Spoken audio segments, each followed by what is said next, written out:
Hello, my name is Amber Hudson. I am the Vice President of Educational Services at First Makerspace. We are a company based out of Indianapolis, Indiana that designs, builds, and sustains makerspaces across the country. This involves a number of components. One major piece is the furniture that we make. We have also a collection of STEM kits and equipment that we include in makerspaces. And then probably our most important piece, and the piece that I oversee, is the professional development that comes along with each purchase that we sell. And so through the process of doing that PD now for several years, I've taken the experience that I had within the classroom. I was a classroom teacher for 22 years in a STEM science classroom. That's my background. And so between the teaching opportunities that I had and now the professional development that I've been doing for the last 4 years, I've really come to find some pieces of equipment, STEM kits, and websites that I really find helpful in a STEM classroom, and Tinkercad is one of those. And so I wanted to share today how Tinkercad works, give you a quick tutorial on what this site offers. There is so much to it, and it is so valuable in a classroom, whether you're a STEM teacher or not. There are multiple ways that you can use this site. So the focus of my presentation today is tinkering with Tinkercad. So the first thing that you're going to need to do on a device is to go to a website that is Tinkercad.com. So you can see that listed up at the top, Tinkercad, Tinkercad.com. It'll bring you to this page, which is where you would either sign up if you are brand new to Tinkercad or log in here. So the sign up button is in the upper right hand corner. When I click on that, then I want to make sure that I choose the educator site here. So if you are someone working within a school, whether you want to create a class or not, you would start by creating an account for your classroom. If you were an after-school care program or someone that, say, works in Boys and Girls Clubs or Girls Inc., something like that, you would also create an educator account so that you can have students access your classroom. So from here, after clicking on educators, you'll go through the process of signing up for an account, which is filling in all of your information. Once you have logged in and created an account, it'll take you to the home screen of Tinkercad, which looks like this. And this is kind of where we're going to spend the majority of our time today as we just kind of learn about the different aspects that Tinkercad has to offer. So if I was logged in as a teacher, this would say, instead of create a class. I already have my classes created, but it's a very easy step to add students into your classroom. The benefits of having a class created is that it then stores all of your student designs within your page, which is really helpful if you were to continue on with Tinkercad and go into 3D printing. You would want to have access to your student designs. That's the benefit here. If you were a student logging in, back on that initial first page that we looked at, there's an actual button for students to choose to log in. You would be provided with a class code. You would share that with your students, and then they would automatically have access to your class. So within Tinkercad, we're going to kind of just explore all of the options that you have for using Tinkercad in a variety of ways. So the first thing that I want to point out are these choices across the top. So I'm going to start kind of backwards because I actually like the resources section, and I usually direct teachers here when we're doing professional development with Tinkercad. Under resources, you've got several different helpful tools if you are just using Tinkercad for the first time. So for example, I tend to tell teachers to go to the Learning Center first and have their students start here with these tutorials. There are probably close to 30 different tutorials here, but I would recommend at least having students do the first 10, and the step-by-step directions are going to teach them exactly what they need to know about the basics of Tinkercad. How do you drag and drop an item? How do you adjust the size of it? How do you rotate it? Using the perspective tool to change the design a bit. It's going to walk them through all of that here. Also under resources, from a teacher's perspective, you'll find their collection of lesson plans. They have done a fantastic job of adding to the lesson plans that can be found here in Tinkercad. I love this inclusive play space one because it uses a lot of traditional shapes, basic shapes, as students work to build out a playground that is inclusive for all students. So that's another fantastic resource to work through. And then you'll find a few challenges. The blog here is updated regularly, so those are great resources as well. As you move across the top backwards, you'll find information about creating a classroom, how to join that classroom, some basic information regarding that. Under projects and gallery, you'll find various ideas of projects that teachers and students have done. I found this really helpful when I need an idea or I'm looking for a STEM activity that I want to do that I could use Tinkercad for that maybe I hadn't thought of. So between the projects and the gallery, you'll find lots and lots of different ideas there as well. And then of course, the place where you'll spend most of your time is under the Tinker button. So in here, Tinkercad has 3 specific parts, areas, that you have access to having a Tinkercad account. By the way, the Tinkercad account is entirely free. Every aspect of it is free, which is fabulous, fantastic. I love it when people do that for teachers, so enjoy that as an educator. There are 3 parts. I'm again going to work backwards, kind of going from the probably least used item of Tinkercad to the one you'll spend most of your time in. Code blocks is a feature of Tinkercad that allows students to incorporate block coding into 3-dimensional builds. And so by connecting blocks together, if you're familiar with coding, a lot of coding applications use block coding as their platform, and so that should be rather familiar to students. This particular block coding in here can get very detailed and in-depth. I had to watch a few YouTube videos myself to be able to understand this a little bit better.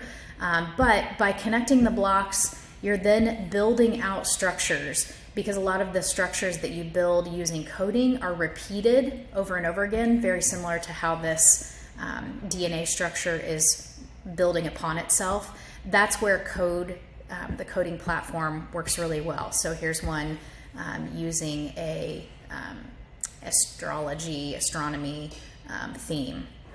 So it's great to play around with. I would not recommend starting there in Tinkercad, but it is a fantastic option. The next one that we're going to look at is circuits. Tinkercad has an amazing circuit simulator. Again, this is not something that I would have used with my elementary students, but if you were at a more advanced level, thinking about high school students on a specific grad pathway, the circuitry simulator is fantastic inside of Tinkercad. They have microbit options, Arduino options. It's really, really well done. So that would be something worth looking into if that was of interest to you. And then the third one is 3D design, which is where most people end up when they have the idea of teaching kids about 3D modeling and potentially 3D printing. So from here, I'm going to click on Start Tinkering.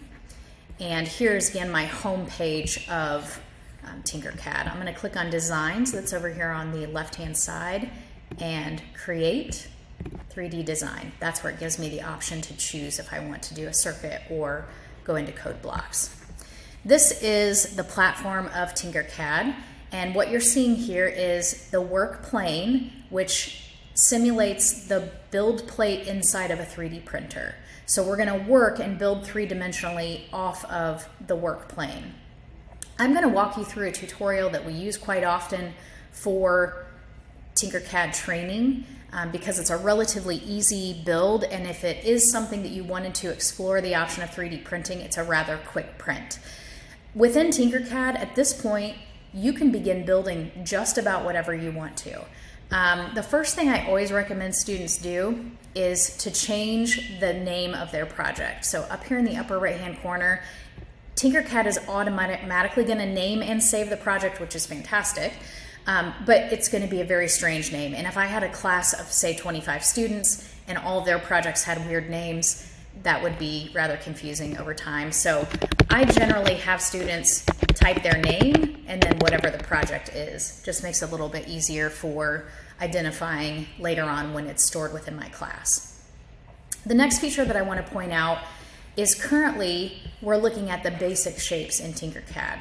Here it tells me it's basic shapes, and there's a drop-down arrow that will change all of the potential structures, images that I have within Tinkercad. So Basic Shapes is a fantastic place to start, but if you get into designing more and more, you might want to play around with design starters, things that you could build off of, like a dice. There are creatures and characters, there are structures and scenery, there are specific pieces of hardware. Featured collections includes collections from NASA, collections from the Smithsonian, so you'll find some really interesting pieces in there that are available to work with as well. What I love about this is that this is where Tinkercad goes beyond 3D printing, in my opinion. I see this being used by a language arts teacher, a social studies teacher, where you want the students to build something like an old school shoebox diorama. They could actually do it three-dimensionally here in Tinkercad. They could build out the walls of their box, then they could add in the people and the structures that represent the story they're reading, sharing a historical event by creating historical figures. I've seen book characters created using Basic Shapes. So the possibilities are really endless when you get into designing in Tinkercad. What we're going to focus on today is a very simple name tag. This would be something that could be hooked onto a backpack or a lanyard, but it's a really easy one to design and kind of get the basic understanding of how Tinkercad works. So we're going to live today within Basic Shapes, and we're going to start by dragging and dropping this red cube onto the work plane. When I do that, a few things pop up. I get this box here that gives me an indication that it's currently operating as a solid. I could change that to a hole, but we would not want to do that with the base of our name tag. You can actually make adjustments here as well, but I don't prefer to use this. I actually like working off of the work plane. So when my cube appears on the screen, I get these little white dots in the corners that allow me, by clicking on it, to drag and change the shape and size of my name tag. So by pulling a corner, I'm going to adjust the measurement, which currently is in millimeters. I can change that down here at the bottom. I actually prefer it in millimeters. I think it's great for students to start thinking about that type of measurement, especially when it comes to 3D printing, because you want most of your 3D prints to be smaller. So I'm going to leave it in millimeters, and I want it to be somewhere around 30 by 60. So I can actually click on the box itself and adjust the size, or I can drag it and adjust the size. So there's step one. The second step is I want to go to the center square. That's the one that adjusts the height of my name tag. And we're looking at this as just a base to the nameplate. And so I want it to be rather thin. I'm going to make this a 4, height of 4. So I just have this base to work off of. That is step one. Next, we're going to go back over here to Basic Shapes. I'm going to find this orange tube. It already has a hole in it, which makes it kind of nice for what we're going to use it for. I'm going to overlap it just slightly with the base that I just laid on the work plane. And then I want the next step to be, I'm going to adjust the size here. From the center, I'm going to adjust the height down to the same height of 4 that I had the other one on as well. And so if I look at it right now, I should notice that it's sitting above my work plane just a little bit. And so this is a great opportunity to share the perspective box up here in the upper left-hand corner. I'm going to change this view so that I can see it from the front. And then just by clicking on these little arrows that are hard to see, I can change the way that I see this. Well, what this is telling me is that my object, that tube that I placed, is not sitting all the way down on the work plane. It's kind of floating up above my platform. This black arrow is what allows me to move that. And so I want to move it to where it's now sitting at 0. That tells me that it's now in line, and you can see I can no longer see it. If I go back to my front view, I can tell that it's aligned now. Sometimes that happens when you drag it out. Sometimes it will be on the work plane. I don't have a good reason for why it does that or does not do that, but it is helpful to just check to make sure that it is in the correct location. And I'm going to move this just a little bit. I can center it here. This is where my lanyard would hook into my name tag, or if I had a ring, key ring that I wanted to use. I could also, drag this shape over to the end if I wanted it to be a name tag that looked more like this. I have lots of options here. For now, I'm going to leave it there. So we have our second component, our base and our ring. And the third thing that we're going to do is drag the text out onto the plate. So I found it here under basic shapes, dragged it out onto the screen, and I get this box that pops up again. And this is important because this is where I can adjust the text. So inside of this text box, as I'm typing, it's going to adjust the text on my screen. And then what I would need to do is, using those corners again, is just to resize it so that it fits onto the nameplate that I have. Now, if I'm clicked on the text, I again get this box currently on here telling me that it is a solid. So if I change the view again, what I'm seeing is my name stacked on top of the plate that I've built. Now, in a perfect scenario, if I was going to 3D print this, the less filament that I use, the better, the shorter the time it's going to take to print. And if I'm printing a classroom of 25 name tags, I would want them to be relatively short. So as long as I'm clicked on the text, I can again click on this center button that's going to adjust the height, and I can drop it all the way down to where it just barely comes off of the platform. That way it's going to use less filament and take less time. You can't really see that from this view. That's why that perspective box is really important. So again, while I'm clicked on the text and I have this box open where I adjusted the text before, I can also change my name to be a whole by just clicking. Currently was a solid, I just clicked on the whole button, and what this does is it now shows my name going through the platform. So it actually would not print any filament in that space while 3D printing in an actual machine. The only problem with changing your name from a solid to a whole, in my case, is that this tiny little section of the A, this section of the B, and this section of the E would fall away because there would be nothing to hold it in place if I left it as a whole. That's really just personal preference. So for now, I'm going to change it back to a solid, but that's an easy pick there. The other thing that I'll point out, and kind of going back and forth between this, is if you're given the option to choose a color, students love to do this, go back and forth between colors, it's important for them to understand that if they're in the designing phase, they can change the color to whatever they want it to be. If they are printing it on a 3D printer, the actual color of the object at the end is going to be whatever colored filament is in that machine. So it doesn't really matter. A lot of times they spend so much time coloring here that it's a waste of time in the end. But if they were designing something from scratch that was going to be a digital 3D design, then they could use the colors in any way they want to. All right, so I currently have the base plate, my text, and the ring as 3 separate objects. The last step that I need to do before 3D printing, if I was going to choose that, is I need to highlight and group all of these 3 items together. Right now they would almost 3D print as 3 separate things. So to do that, I'm going to pull my cursor off to the side, left click, and drag a box around it, almost as if I was highlighting. So left clicking, drag the box, and this pops up.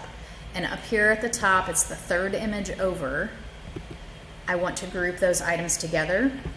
And I know that it's melded together because now the color changes to all one solid color, and my ring now appears as if it's part of the object itself.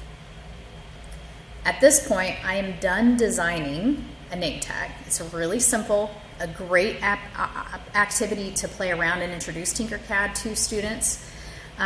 What I would do at this point is go here to export, and within the export button, I have either the option to save it for a 3D print or save it for laser cutting, which is kind of nice because you can use this platform for both. If I was going to 3D print it, I would save it as an STL.